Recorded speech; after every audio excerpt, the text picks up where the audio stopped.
کے میدان سے صحیح خبریں دے دی جائیں. خبر سازی کی مہم چل رہی ہے. میں سمجھتا ہوں کہ ابو الحسن علی ندوی اکیڈمی میں آج جو اجلاس بلایا گیا جس میں ذرائع ابلاغ کے نمائندوں کو طلب کیا گیا، اس لیے کیا گیا کہ ابو الحسن ندوی قلم کا بادشاہ تھا، زبان کا بادشاہ تھا، لیکن اسی کے ساتھ ساتھ وہ دل کا بادشاہ تھا. اس نے پہلے دل کی دنیا آباد کی، پھر قلم کے شگوفے کھلائے، پھر اس نے زبان کے گل کھلائے. زبان و قلم اس وقت تک بے جان ہے جب تک دل میں جان نہیں. وہ ہمیشہ یہ کہا کرتا تھا عجب کی کسی بھی محفل میں،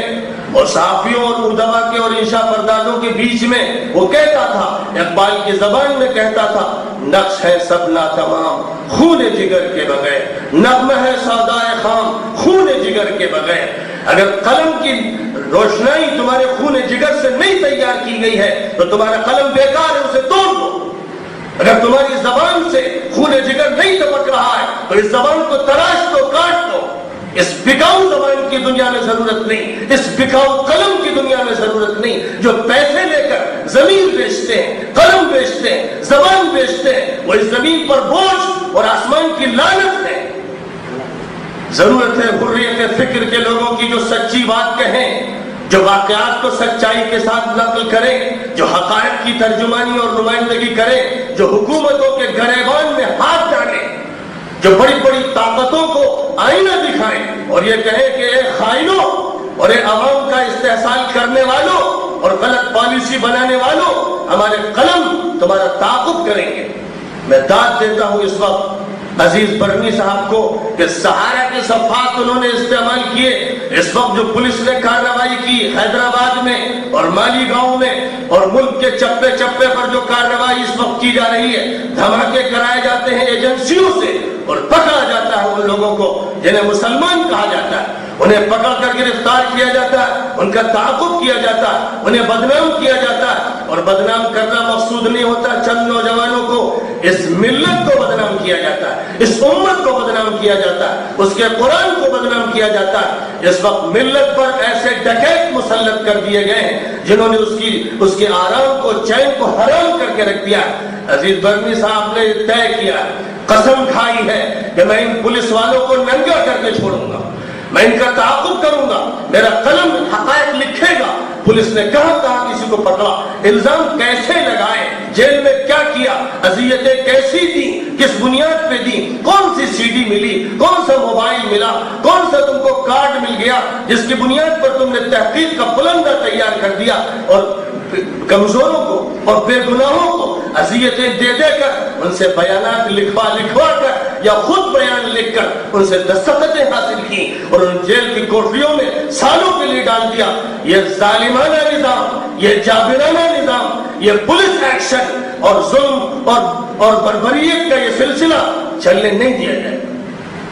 قلم والوں کو چاہیے کہ آگے آئے،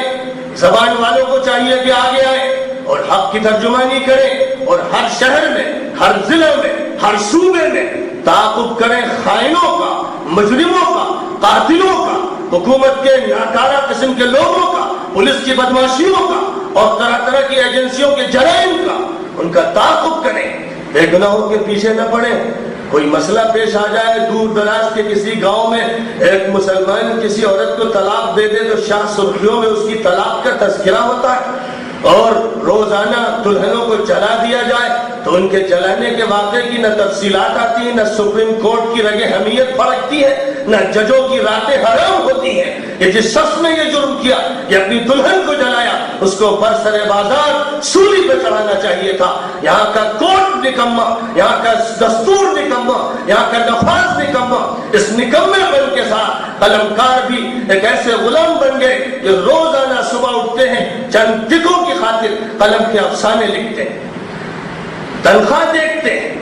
یہ دیکھتے ہیں ترقی کیسے ملے گی اور عہدہ کیسے بڑھے گا اور ایک عام رائٹر سے ایڈیٹر کیسے بن جائیں گے. اس کی خاطر، پیسے بڑھانے کی خاطر جو چاہو لکھوا لو، جو چاہو تصویر دلوا دو، گندگی پھیلاؤ، فحاشی پھیلاؤ، بدکاری پھیلاؤ، تہذیب کو ختم کرو، مذہب کے خلاف لکھوانا ہو لکھواؤ، اللہ کے خلاف، رسول اللہ کے خلاف، انبیاء کے خلاف، اوتاروں کے خلاف، رام کے خلاف، کرشن کے خلاف اور جیسس دی کرائسٹ کے خلاف، موسس کے خلاف، جس کے خلاف چاہو چاہو لکھوا لو، یہ قلم حاضر ہے، پیسوں میں بکا ہوا ہے۔ ایک ایسے ماحول میں ضرورت تھی کہ ابو الحسن علی ندوی کی صدا سنائی جاتی اور تمام صحافیوں اور قلم کاروں سے کہا جاتا کہ قلم لینے سے پہلے وضو کرو، قلم لینے سے پہلے دل کو پاک کرو، دماغ کی تطہیر کرو، اپنے ہاتھ کو دھو لو، جیسے کھانا کھانے سے پہلے ہاتھ دھو لیتے ہو، قلم پکڑنے سے پہلے بھی ہاتھ دھو تاکہ کوئی نجاست و گندگی باقی نہ رہے، اور جب لکھو تو طہارت لکھو، پاکیزگی لکھو، پاک دامنی لکھو، صداقت لکھو، عدالت لکھو، انسانیت لکھو، عدل لکھو، اچھائی لکھو، خیر لکھو۔ اپنے قلم کو بدنام مت کرو۔ یہاں قلم سے تم جو چاہو لکھ لو گے، کل خدا کی بارگاہ میں بھگوان کے دربار میں پکڑا جائے گا کہ یہ قلم کس لیے دیا گیا تھا، یہ زبان کس لیے دی گئی تھی۔ لا اقسم بهذا البلد وانت حل بهذا البلد ووالد وما ولد لقد خلقنا الانسان في كبد ايحسب ان لن يقدر عليه احد الم نجعل له عينين ولسانا وشفتين وهديناه النجدين۔ میں قسم کھاتا ہوں اس شہر کی، شہر مکہ کی قسم کھاتے ہوئے کہا گیا کہ قسم کھاتا ہوں میں ہر اس باپ کی جس نے جنا کسی کو، اور اس بیٹے کی، نسلوں کی قسم کھاتے ہوئے کہتا ہوں، اور یہ کہتا ہوں کہ انسان پیدا ہوا مشقتوں کے ساتھ، اور اس دنیا میں امتحان کے لیے آیا، آزمائشوں کے لیے آیا۔ یہ انسان سمجھتا ہے کہ کوئی مالک اس پر قدرت نہیں رکھتا، یہ آزاد ہے، شتر بے مہار ہے، جو چاہے کرے، یہ سوچتا نہیں۔ الم نجعل له عینین، کیا ہم نے ہی اس کو دو آنکھیں نہیں دی؟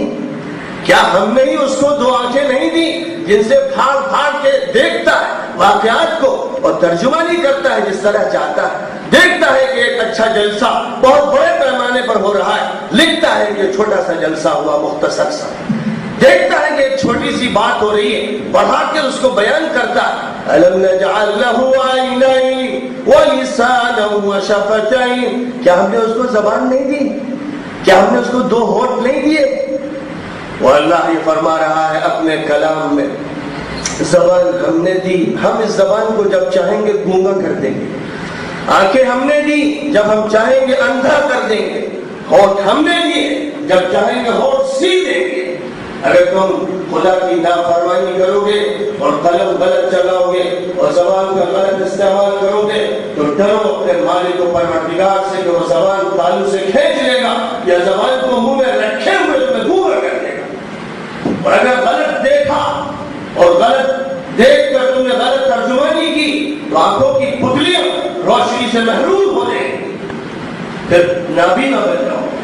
پھر کچھ نظر نہیں آئے۔ تو میرے صحافی دوستوں اور ابلاغ کے ذمہ داروں،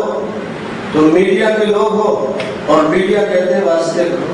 میڈیا پرسن اور میڈیا مین وہ ہے جو بیچ میں درمیان کی کڑی، ان کا کام لنک ہے، ان کا کام یہ نہیں ہے کہ وہ واقعات سازی کریں، خبر بنائیں اور ڈھالیں، ان کا کام یہ کہ جو ہے وہ بولے کہ یہ مائک رکھا ہوا ہے، یہ ڈائس ہے، یہ کرسیاں ہیں، آدمی جتنے تھے، اگر آدمی 200 ہیں اور تم نے لکھا کہ 500 ہے تو تم نے جھوٹ بولا، اور اگر 500 تھے تم نے 100 لکھا تو جھوٹ بولا۔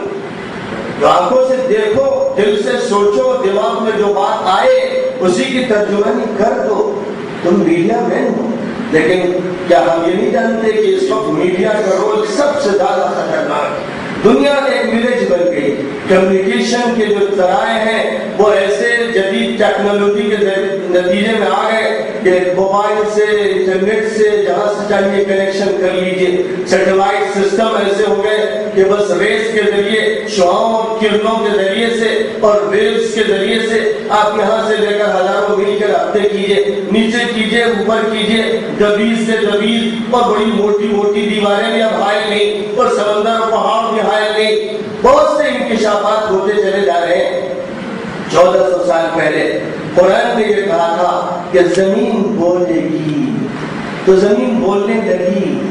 زمین سے جو میٹیریل نکلتا ہے، جو کیمیکلز نکلتے ہیں، انہیں سے ٹیپ بنتا ہے، انہیں سے فلاپی بنتی ہے، انہیں سے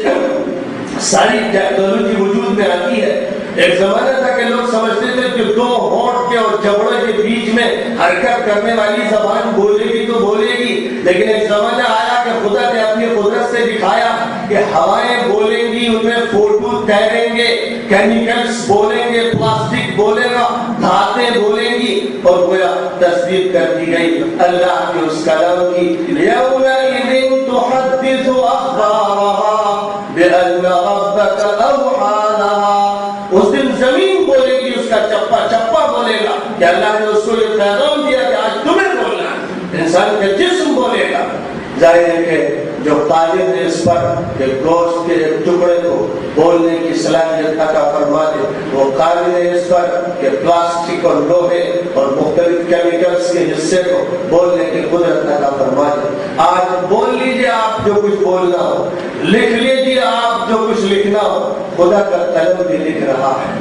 سب سے پہلی وحی قرآن میں آئی تو قلم کے ذکر کے ساتھ آئی۔ اقرأ باسم ربک الذی خلق، پڑھو اپنے اس پروردگار کے نام سے جس نے پیدا کیا۔ خلق الانسان من علق، جس نے انسان کو خون کے جمے ہوئے لوح میں سے پیدا کیا۔ اقرأ وربک الاکرم، پڑھو اور تمہارا پروردگار بہت عطا کرنے والا اور نوازنے والا، الذی علم بالقلم، جس نے قلم کے ذریعے سکھایا۔ علم الانسان ما لم يعلم، اور انسان کو وہ سب کچھ سکھایا جس سے انسان واقف نہیں تھا۔ زبان سے بھی بات کہی جاتی لیکن وہ محدود ہوتی ہے، فضا میں تحلیل ہو جاتی، اور قلم سے جو بات کہہ دی جاتی ہے وہ ریکارڈنگ ہو جاتی ہے، وہ دستاویز بن جاتی ہے، وہ کتاب میں نوٹ ہو جاتی ہے، وہ صدیوں رہتی ہے، ہزاروں سال اس کا بقا ہوتا ہے۔ اگر کسی نے زبان کا جھوٹ بولا تو ایک غلطی کی، اور قلم کا جھوٹ بولا تو اس نے ہزاروں غلطیاں کی، کیونکہ ہر لمحہ اس قلم کے ریکارڈ کو محفوظ رکھے گا اور ہر لمحہ اس قلم کے خلاف گواہی دیتا چلا جائے گا۔ اور قلم کی یہی اہمیت ہے جس کی وجہ سے خدا نے ایک سورہ قرآن میں القلم کے نام سے نازل فرمائی، نون والقلم وما یسطرون، نون قلم کی قسم اور جو کچھ لکھ رہے ہیں اس کی قسم۔ یعنی خدا نے اس قلم کو گواہ بنایا کہ یہ قلم دستاویزی، اس سے گواہیاں بنے گی۔ قلم نے لوح محفوظ کو لکھا، قلم نے تقدیر کو لکھا، قلم نے آسمانی کتابوں کو لکھا، قلم نے قرآن کو لکھا، قلم نے حدیث نبوی کو لکھا، قلم نے واقعات لکھے، قلم نے لائبریریاں تیار کی، قلم سے اکیڈمیاں بنی، قلم سے بچوں کا کورس تیار ہوا، قلم سے طرح طرح کا لٹریچر سامنے آیا۔ قلم ہے جس کی فتوحات ہیں، قلم ہے جس کے بڑے بڑے کارنامے ہیں، قلم ہے جس سے اس دنیا کے اندر علم کی نمود اور علم کا بقا۔ تو اے میرے بزرگوں اور قلم والوں اور زبان والوں، اس زبان اور اس قلم کی امانت کا خیال رکھیے گا۔ آپ ٹرسٹی ہیں، آپ قلم کے ٹرسٹی ہیں، آپ زبان کے ٹرسٹی ہیں، آپ دل و دماغ کے ٹرسٹی ہیں۔ ایک امانت آپ کو سونپی گئی ہے، امانت میں ایک پیسے کی خیانت سے بھی پکڑا جاتا ہے۔ اگر 10 روپے دیے گئے اور 9 روپے آپ واپس کر رہے ہیں تو قابل گرفتاری و سزا ہے۔ ایسی بات جتنی سنی، جتنی دیکھی، جتنی سمجھی، اس میں کٹر بیوت کی، کمی کی اپنے مفاد کے لیے، کمی کی اپنے باس کے لیے، کمی کی امریکہ اور یورپ کے لیے، کمی کی اسرائیل کی خاطر، کمی کی برہمنواد کے لیے، کمی کی کسی حکومت کے لیے، کمی کی کسی ظلم کے دباؤ میں، تو خیانت میں تمہیں پکڑا جائے گا اور خدا کے دربار میں گھسیٹا جائے گا کہ تم نے کیوں کمی کی تھی، حق کو پورا کیوں نہیں بیان کیا۔ بس میں آپ سے اپنے دل کی یہی بات کہنا چاہتا تھا۔ ایک پروگرام میں مجھے جانا ہے، اس لیے اختصار کے ساتھ میں نے آپ سے اپنی گفتگو کی ہے۔ یہ موضوع بہت طویل ہے